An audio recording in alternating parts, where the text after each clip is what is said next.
আমরা আবারও একটু ফিরতে চাই শেরপুরের সহকর্মী মুরাদ হোসেন, তার সঙ্গে আমাদের যোগাযোগ কিছুটা বাধাগ্রস্ত হয়েছিল। মুরাদ, এখন আপনি আমাদেরকে শুনতে পাচ্ছেন? আশা করছি আপনার কথা আমরা শুনতে পারবো। যেটি বলছিলাম যে আপনার শেরপুর জেলাতে রিটার্নিং কর্মকর্তা ৬ জন প্রার্থীকে শোকজ করেছেন, এই বিষয়টি একটু আমাদেরকে জানাবেন এবং প্রচারণার সার্বিক বিষয় যদি জানান।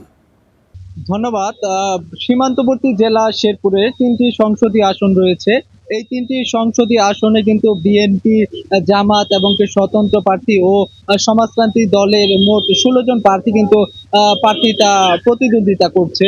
আর অন্যদিকে এই ১৬ জনের মধ্যেও কিন্তু গতকাল একজন স্বতন্ত্র প্রার্থী শেরপুর ৩ আসনে তিনি কিন্তু তার প্রার্থিতা প্রত্যাহার করে বিএনপির সাথে সহমত পোষণ করেছে। অন্যদিকে যদি আচরণবিধির কথা বলি, যে প্রতীক বরাদ্দের পরেই কিন্তু নির্বাচন কমিশন কর্তৃক আচরণ বিধি কিন্তু বেঁধে দিয়েছে। আর সেই আচরণ বিধি লঙ্ঘনের দায়ে কিন্তু ইতিমধ্যে শেরপুরে মোট ১৬ জন প্রার্থীর মধ্যে ৬ জনকে শোকজ ও একজনকে জরিমানা করেছে জেলা নির্বাচনী বিচারিক বিভাগ। আর যদি প্রার্থীদের সাথে কথা বলি, প্রার্থীরা আমাদেরকে যেটি জানায় যে তারা এমন নতুন আচরণ বিধি তাদেরকে বেঁধে দেওয়ায় তারা অনিচ্ছাকৃত ভাবেই এই আচরণ বিধিগুলো লঙ্ঘন করে ফেলছে।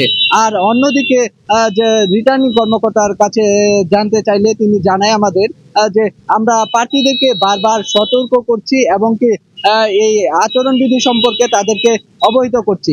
যখনই আমাদের আচরণ বিধি না মানছে প্রার্থীরা, তখনই কিন্তু আমরা তাদেরকে শোকজ করছি এবং কি তাদেরকে সতর্কবার্তা বারবার দিয়ে যাচ্ছি। শেরপুরে ভোটের মাঠে বলছে উত্তাল হাওয়া, প্রার্থীরা প্রচারণায় ব্যাপক ব্যস্ত সময় পার করছে। তিনটি সংসদীয় আসনের মধ্যে শেরপুর সদর যে আসনটি রয়েছে সেখানে কিন্তু ব্যাপক একটি হাড্ডাহাড্ডি লড়াই চলছে। যদি বলি, দেশের সর্বকনিষ্ঠ বিএনপি মনোনীত প্রার্থী সানজিলা জাবিন প্রিয়াঙ্কা, তিনি বিএনপি মনোনীত হিসেবে সে প্রচারণা চালাচ্ছেন।